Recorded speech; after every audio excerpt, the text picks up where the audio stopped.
สบายดีบรรดาท่านผู้ชมที่เคารพตอนนี้ข้าพเจ้า ออกมาเที่ยวสวนเนาะสวนคนลาวอีกท่านหนึ่งซึ่งเป็นคนรู้จักฮักแพงกันเลยล่ะเนาะมื้อนี้สงสัยเจ้าของเพิ่นสิบ่ได้ออกมาบ่จังไดเนาะ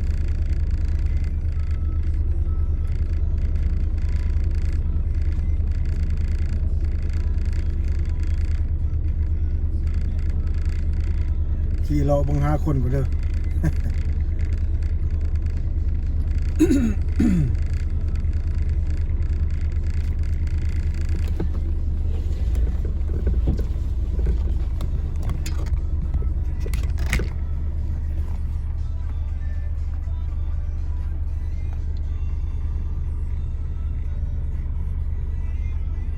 ผู้เจ้าบอกมาเพราะว่ามันบรินัดเนาะ ลอยมา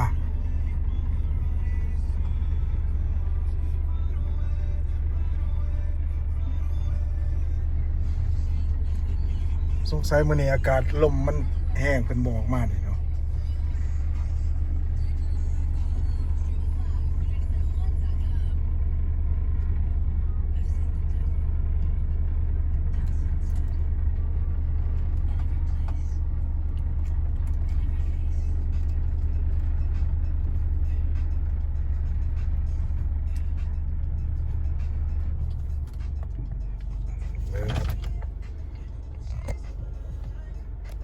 สงสัยบอกออกมาเลยมื้อนี้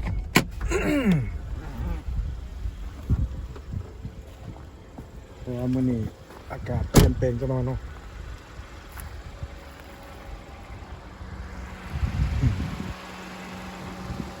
นี่ปลามะเขือเพิ่นมะเขือจีนเนาะ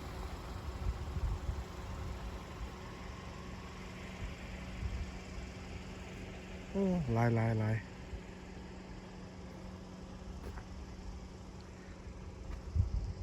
Chinese eggplant นี่ Chinese eggplant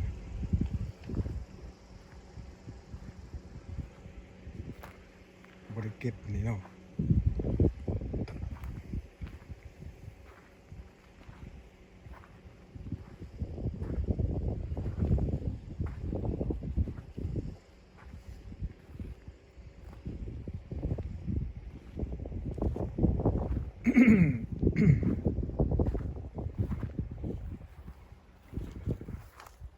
เนี่ยมากมันก็สิเป็นจังซี่เนาะ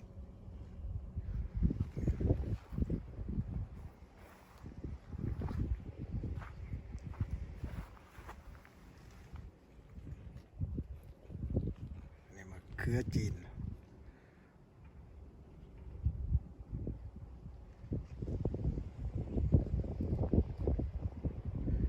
นี่ก็คือสวนคนลาวเลยเนาะหลายมะเขือ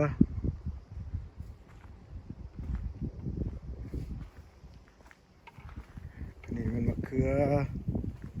แบบบ้านเฮานี่อันนี้มะเขือเพาะ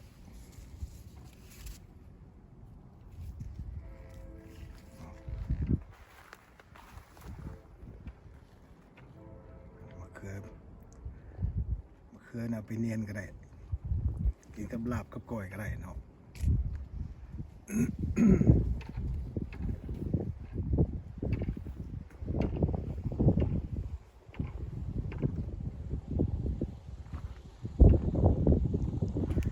คนลาวเขาอยู่ในต่างประเทศนี่ก็โดยเฉพาะในเมืองเฟสโนเนี่ยเพิ่นก็เฮ็ดสวนหลายคนมันก็เฮ็ดสวนเนาะเฮ็ดมาแต่ใดขายส่งบริษัทเนาะ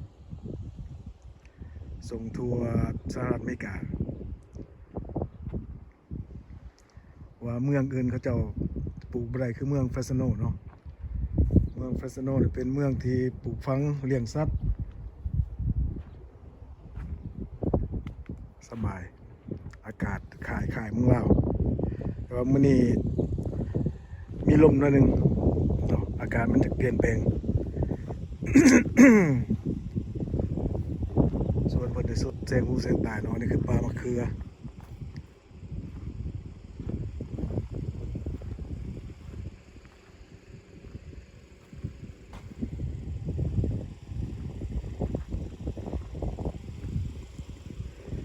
เป็นเก็บไปหลายรอบแล้ว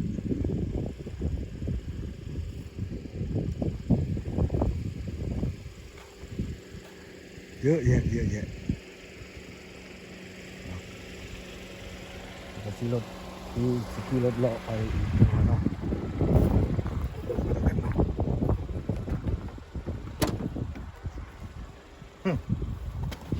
สมบัติกันเด้อพี่น้อง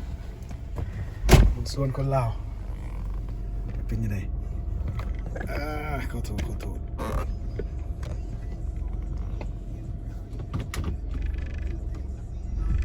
มันนี่เพิ่นมอมาแท้ๆจากคงเลยเบิ่งเพราะว่าเพิ่นสิเก็บแล้วมือก่อนแต่เบิ่งเนาะ แต่อากาศบ่ดีปานใดแน่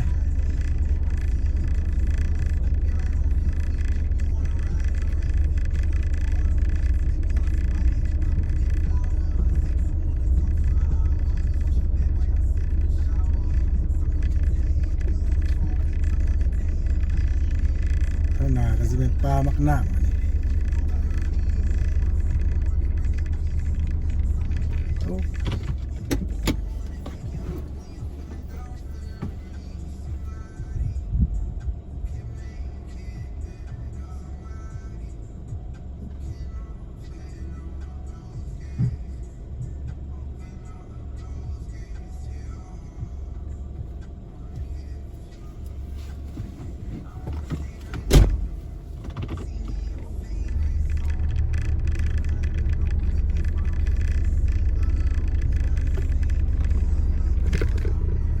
อันนี้มัก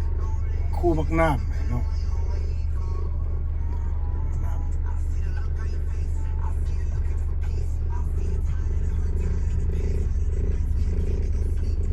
ต่อมาเลยสิมันมักบวบ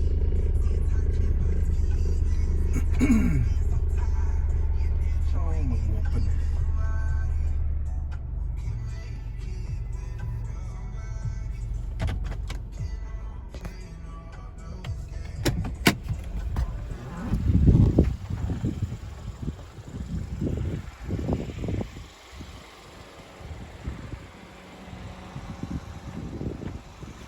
นี่เป็นคู่มักบวบเพิ่นเนาะล่างเป็นนางงามพี่น้อง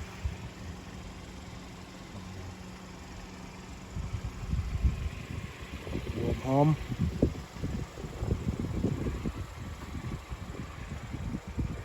ล่างเป็นดอกเนาะ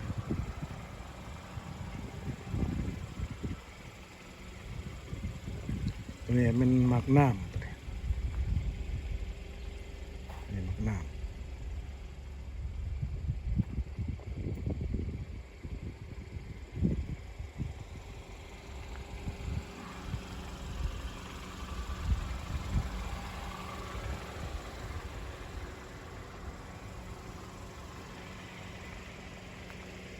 คู่หมักบวบเพิ่นเด้อนี่เด้อ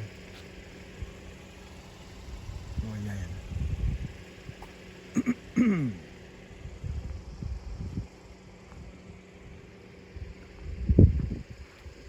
ยาวเหยียดเลย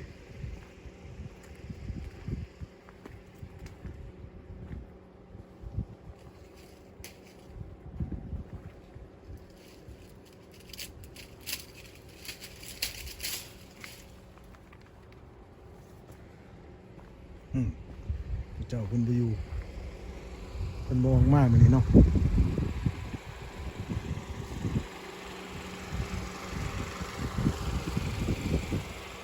มันหลักทายถ้ำเลยมันนี่ ก็ได้พันที่อยู่ครับ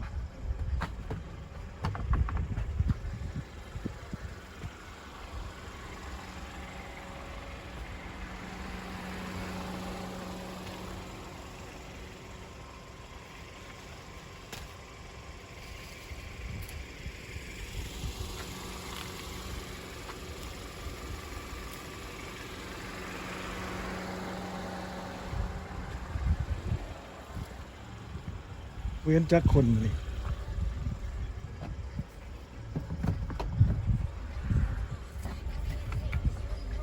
เอาไปต่อรอออกไป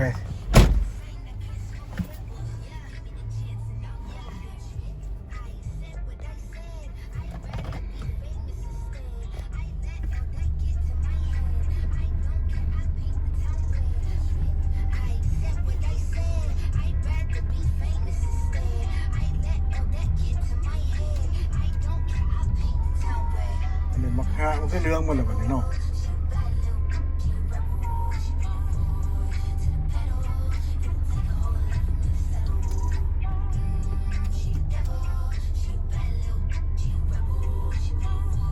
ไปไหนบ่ข้างนี้เนาะโอ้ไปบ่ได้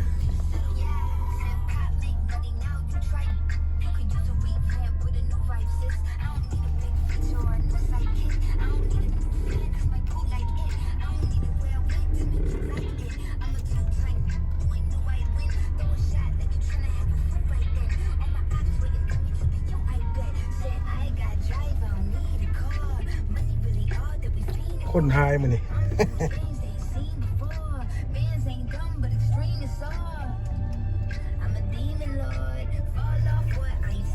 และคนลาวเอาไปอยู่ใส่กับหาอยู่หากินเนาะบ่หากับ่ได้กินปกติเพิ่นก็สิมีเงินที่ทายเม่นเงินเฒ่าเงินแก่แล้วก็มีบางคนแต่ว่าก็ยังเฮ็ดสวนอยู่บางคนก็เนาะ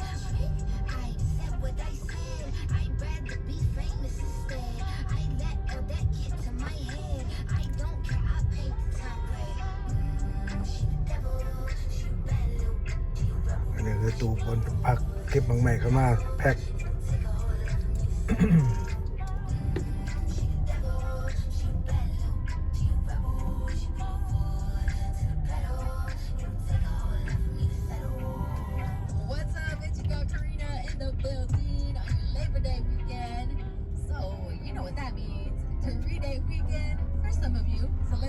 คู่ปลาบางหาเพิ่นเนาะ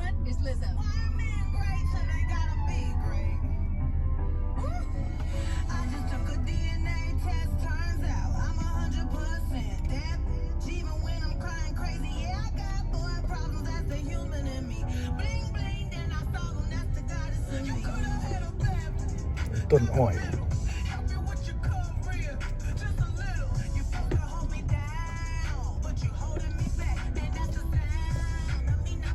วันนี้ลมดี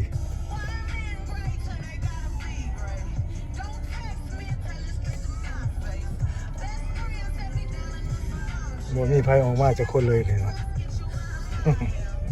อันนี้เป็นบนกรีนเฮาส์เพิ่นนี่เนาะสำหรับเพิ่นกาเบียร์กายังตอนเพิ่นกาเบียร์เพิ่นก็เอาไว้นี่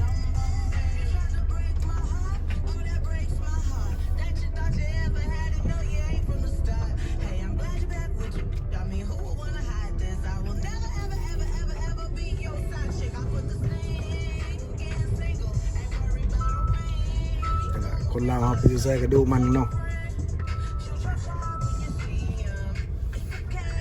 เขาเจ้าเฮ็ดบ่น้อยเลยคนหนึ่ง10-20 เอเกอร์ก็มี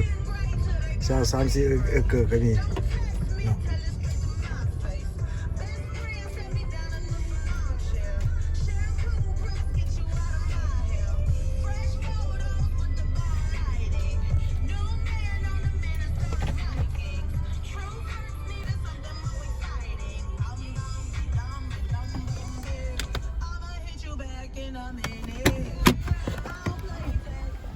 เบิ่งนี่จังหน่อยเนาะโอ้ย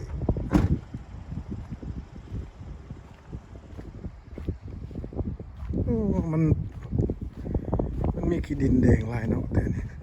มะเขือมันมีแต่ขี้ฝุ่นนี่ก็เป็นปลามะเขืออีกมื้อนี้เพิ่นใส่น้ำโอ้เฉพาะเพิ่นบอกมา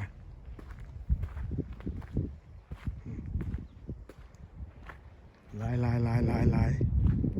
นี่แต่มะเขือนี่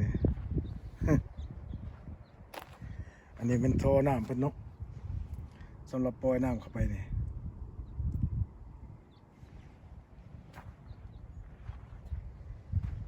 สุดแสงหูแสงตามะเขือพี่ลึกเก็บทีหนึ่งเป็นพันบล็อกปุตี้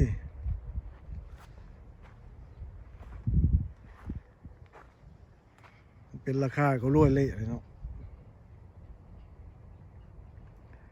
เดี๋ยวนี้ราคากระบูเท่าไรเนาะปกตินี่ต้นนี่เศร้าไปเรียนนี่บรุษมะเขือ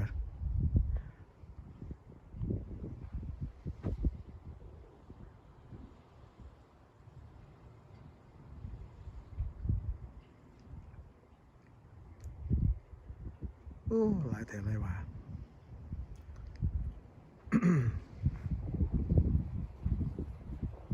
แต่แถวนี้มันขี้ฝุ่นหลายเนาะมันรถมะเขือมันจะมีขี้ฝุ่นแต่ว่าหมากมันก็โอเคดอกอันนี้จะเป็นมะเขือจีนนี่เนาะคือจีนแท้ตัวนี้ตัววางหันแม่นมะเขืออินเดียตัวนี้มะเขือจีน Chinese eggplant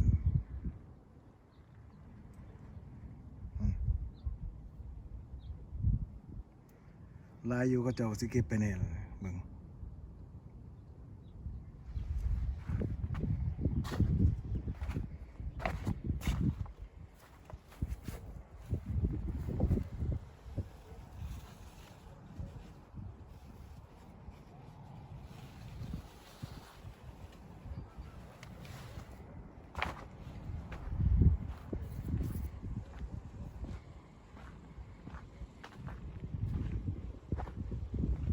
หลาย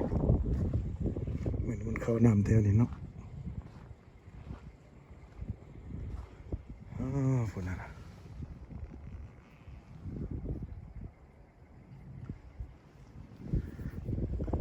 โอเคพี่น้องพอหอมปากหอมคอเนาะสำหรับคลิปนี้ก็ขอบใจทุกท่านที่ได้ติดตามเนาะอันนี้คือส่งคนลาวในอเมริกาพิมพ์ KHON แล้วก็ยาวางจะน้อยเนาะ IN ยาวางจะน้อยแล้วก็ USA เขียนตัวใหญ่เด้อเนาะส่งคนลาวในอเมริกาเนาะเป็นส่งของข้าพเจ้าขอบใจทุกท่านที่ติดตามขอให้ทุกท่านโชคดีเนาะขอบใจสำหรับการติดตามชมผ่านมา Thank you for watching เด้อพี่น้องพบกันคลิปหน้าโชคดีสุขทุกคนบ๊ายบาย